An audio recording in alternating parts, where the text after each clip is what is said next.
Good day, children. I hope you're all fine. I'm Anupreet Kaur from the Chandigarh Education Department.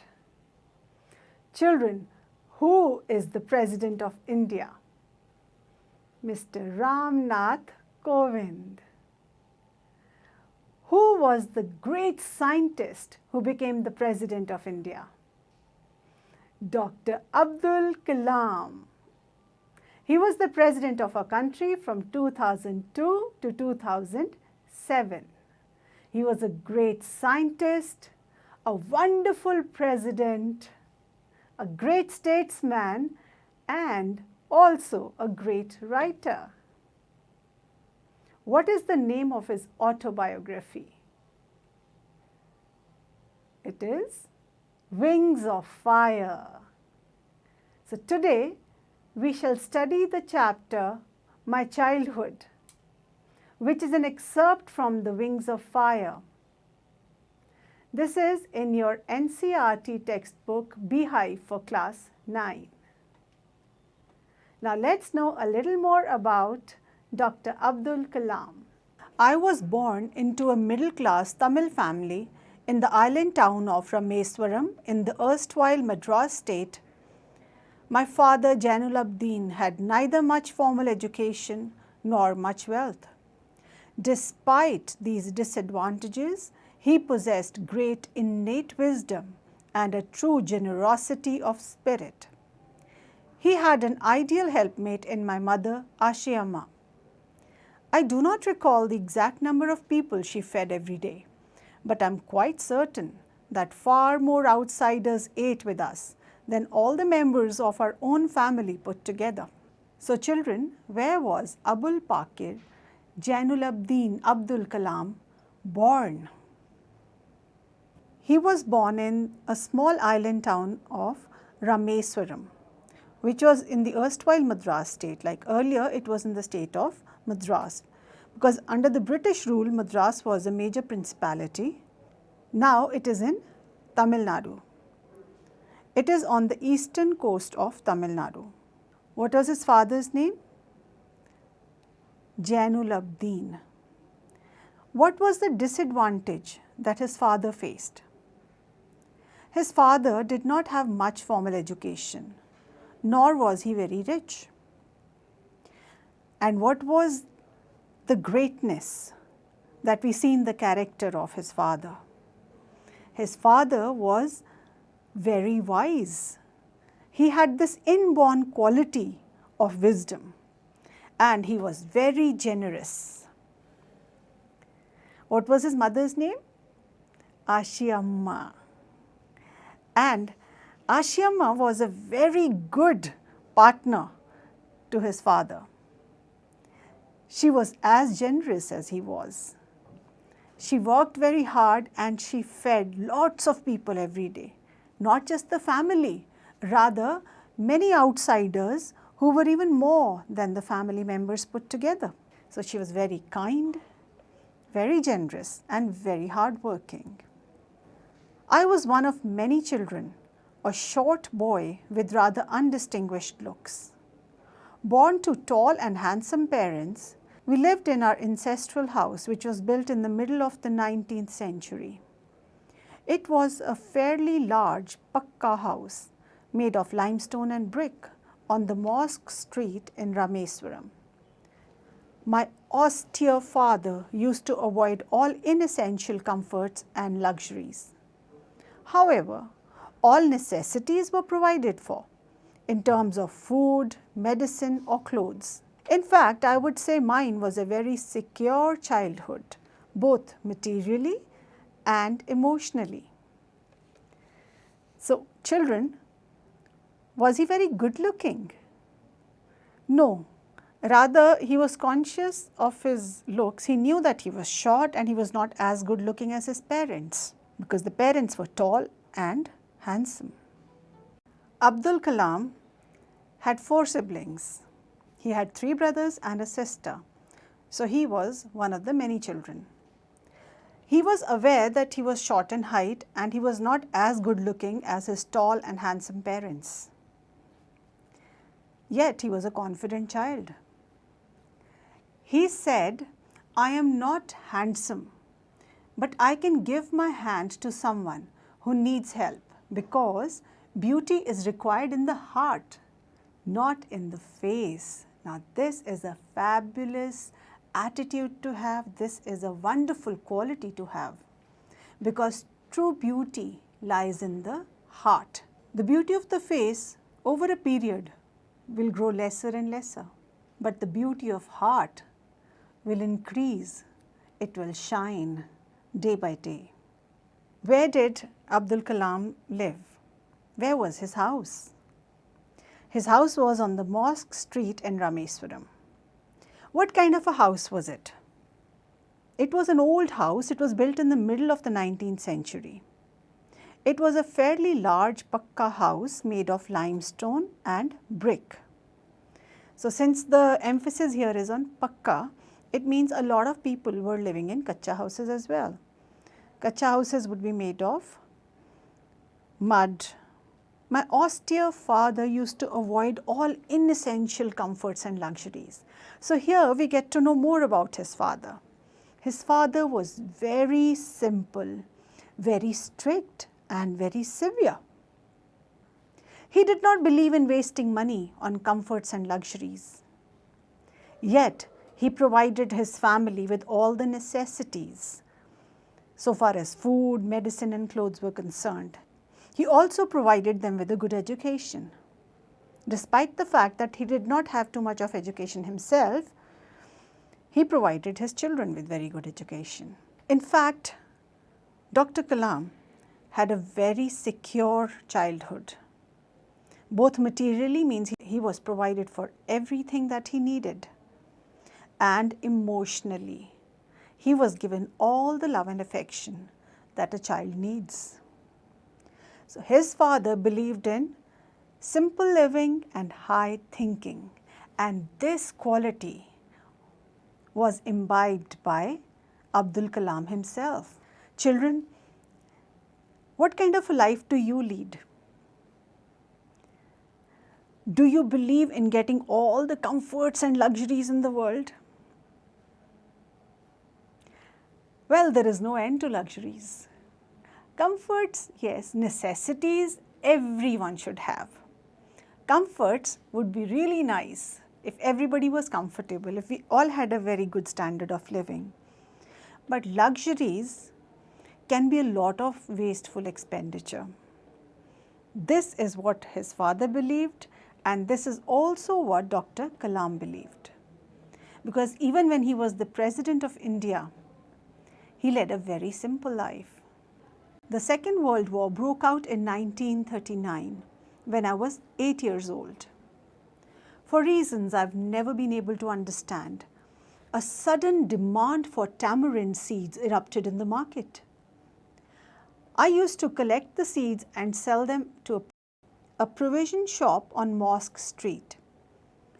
A day's collection would fetch me a princely sum of 1 anna. Children, the First World War was from 1914 to 1918. And when was the Second World War? It started in 1939 and went on till 1945. So, when the Second World War started, Abdul Kalam was only 8 years old. And even at the age of 8, he was keen to earn some money himself, because he knew the value of money. At that time, there was a demand for tamarind seeds in the market. So, he would collect a lot of tamarind seeds through the day and sell them in a provision shop. And how much money would he get? He would get 1 anna for a day's collection. How much is an anna? It is around 6 paisa. And 16 annas would make 1 rupee. And at that time, 1 anna had a lot of value. It was not a small amount. A child could get a lot of sweets or other stuff that he needed. A child could get a lot of stuff that he wanted for 1 anna. My brother-in-law Jalaluddin would tell me stories about the war, which I would later attempt to trace in the headlines of Dina Money. Our area, being isolated, was completely unaffected by the war. But soon India was forced to join the Allied forces and something like a state of emergency was declared. So he was very interested in the news about the war. And from where did he get the news? From his brother-in-law Jalaluddin. And although he was very young, he was just 8 years old, he would still read the newspapers. He would search for those stories in the Dinamani. Now what is Dinamani? Dinamani was the newspaper. How can we say it was the newspaper? Because it's written the headlines in Dinamani. So he would read the newspaper and he would look for those stories which his brother-in-law had told him about. That's a very intelligent child, one who is keen to learn, one who is eager to learn more. So he says that our area there, Rameswaram, was not affected by war at all. But soon India was forced to join. Who forced India to join the war? Because India at that time was under the rule of the British. So Indians had to fight the war for the British. So India was forced to join the Allied forces. Now what were the Allied forces? These Allied forces were the armies of United Kingdoms, the United States of America and Russia, who were fighting a combined war against the Germans. The first casualty came in the form of suspension of the train halt at Rameswaram station. Why did the train stop halting at Rameswaram? Because the train stopped halting at all the smaller stations because they had to carry the soldiers and other equipment which was required for the war efforts. The newspapers now had to be bundled and thrown out of the moving train on the Rameswaram road between Rameswaram and Dhanuskodi. That forced my cousin Samsuddin, who distributed newspapers in Rameswaram, to look for a helping hand to catch the bundles. And as if naturally, I filled the slot. Samsuddin helped me earn my first wages. Half a century later, I can still feel the surge of pride in earning my own money for the first time. Children, we can see how happy he is that he earned some money, even at that very young age. So how did he earn his first wages? He worked with his cousin Samsuddin. When the newspapers were thrown from the train, since the train wasn't stopping at the station anymore, so when the newspapers were thrown from the train, somebody had to catch them. So Samsuddin needed a helping hand. And who provided the helping hand? Abdul Kalam. He would catch the newspaper bundles, and for this Samsuddin paid him his first wages. This made him feel very proud. Children, had he earned money before? Yes, he had. And how? By collecting tamarind seeds and selling them to a provision shop. Children, here we see the dignity of labor, which is shown by Dr. Abdul Kalam as a very young child. And also his family, which recognized the dignity of labor. It's only because his parents allowed him to work that he worked there. So children, at what age can children start working and earning their money now? As per the laws of India, at the age of 14. Every child is born with some inherited characteristics into a specific socio-economic and emotional environment. So children, everyone has inherited characteristics, inherited qualities, which one inherits from the parents, the grandparents. And one is born in a special social environment and in a special economic strata. So, what was the social environment for Dr. Abdul Kalam? He was born in a Muslim family which was orthodox and yet progressive at the same time. And what was their economic status? They were a middle class family, not too rich and not poor at all. And also, it's an emotional environment that one is born into. The emotional environment which is provided by the love of the family. And a child is trained in certain ways by figures of authority. So, who trains the children? It is their family initially, and the school, the teachers, and the people in authority around them. So, who are the figures of authority here?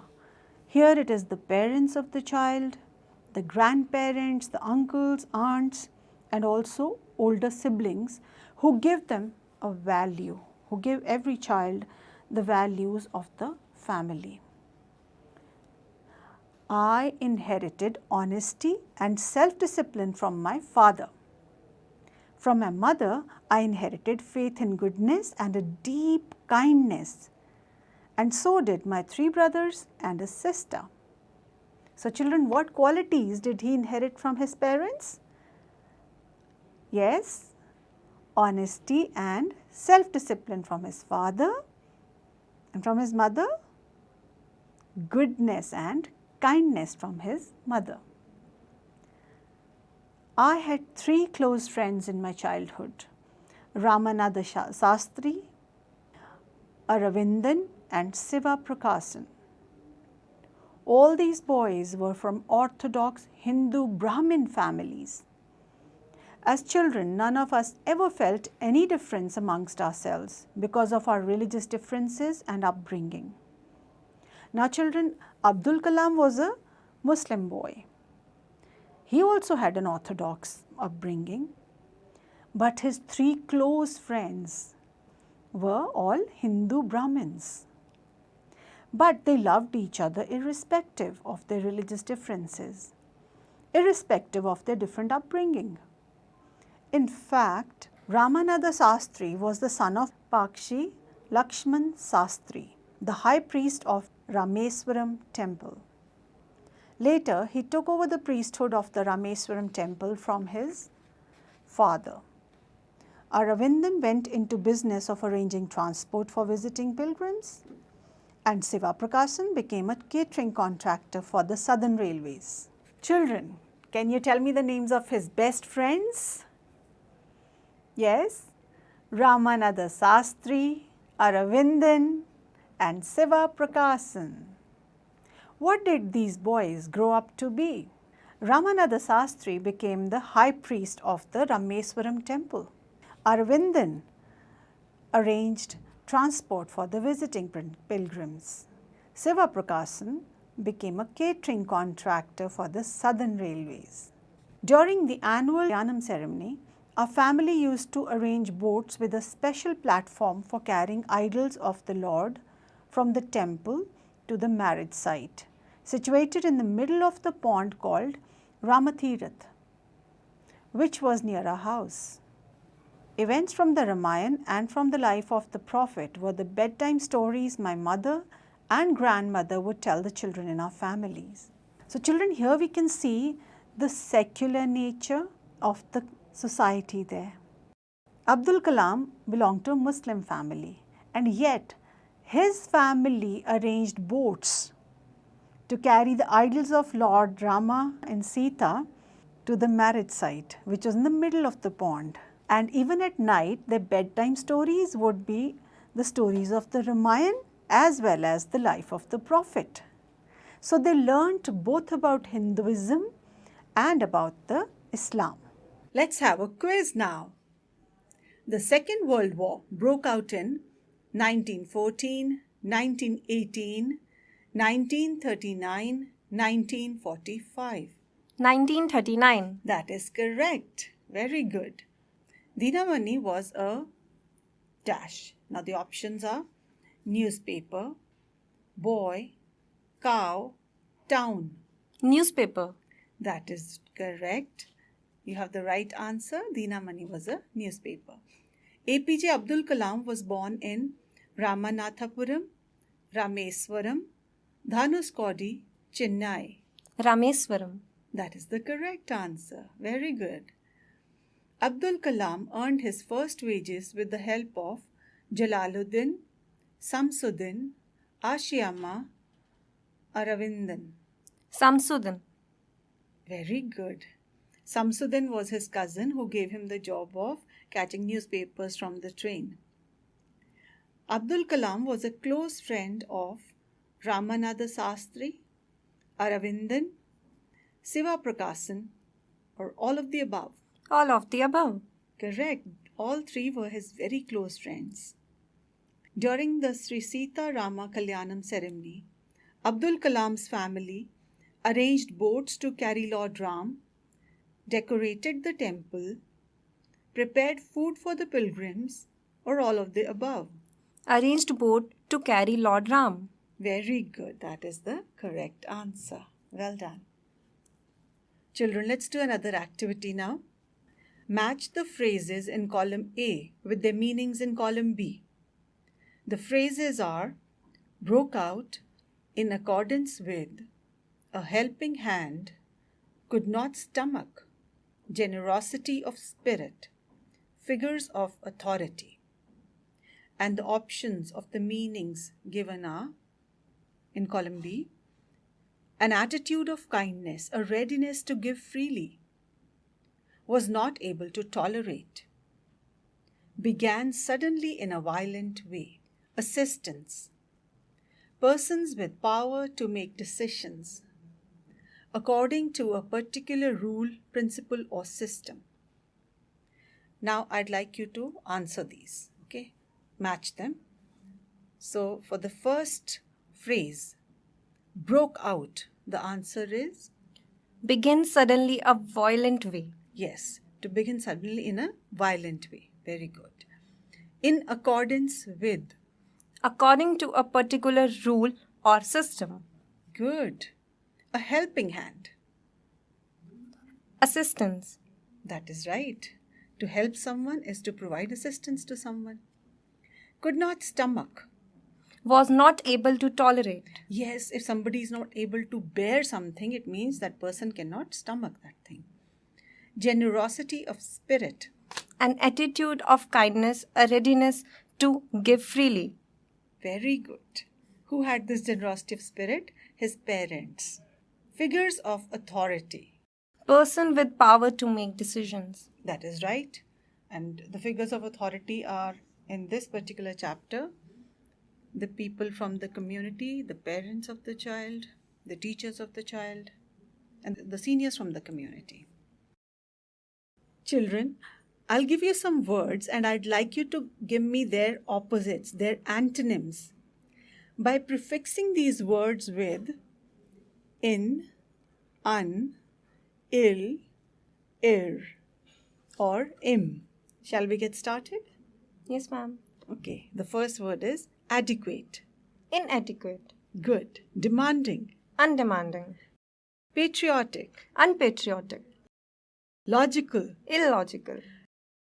Acceptable. Unacceptable. Active. Inactive. Disputed. Undisputed. Legal. Illegal. Regular. Irregular. True. Untrue. Accessible. Inaccessible. Responsible. Irresponsible. Tolerant. Intolerant. Permanent. Impermanent. Coherent. Incoherent. Possible. Impossible. Very well done. You got them all right. Wonderful. I'm very impressed. Children, let's have an activity now. I would like you to state whether the following statements are true or false. The first one is, Abdul Kalam's mother tongue was Tamil. True. Good. He had 5 siblings. False. He had 3 brothers and 1 sister. Oh, that's 4 siblings, you're right. His father Jainulabdin was very wise and generous. True. Good. His family lived in a large mud house. False. It was a pakka house made up of bricks and limestone. You are right. The Allied forces were the combined armies of United Kingdom, the United States of America, and Russia. True. That is right. Abdul Kalam sold tamarind seeds to a provision store. True. Yes, he would collect them and sell them to a provision store and get 1 anna for them for a day. He had a very secure childhood. True. That is right.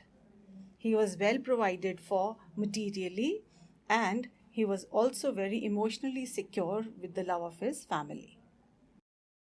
Children, now I would like you to do a writing activity. You must think and write a paragraph on the values that you have inculcated from your family. Children, now we have come to the end of the first part of the lesson, My Childhood, which is an excerpt from Wings of Fire. In this lesson, Dr. Abdul Kalam has talked about his childhood. He's talked about his parents, his family, and the social setup that he's been brought up in. He's talked about the values he's got from his parents, the values of honesty, generosity, kindness, goodness, which have been inculcated in him and his siblings by his family. And he's also talked about the communal harmony that existed between the Hindus and the Muslims, though they were both orthodox. He's talked about his life in Rameswaram, his hometown. We shall continue with the rest of the lesson in the second part.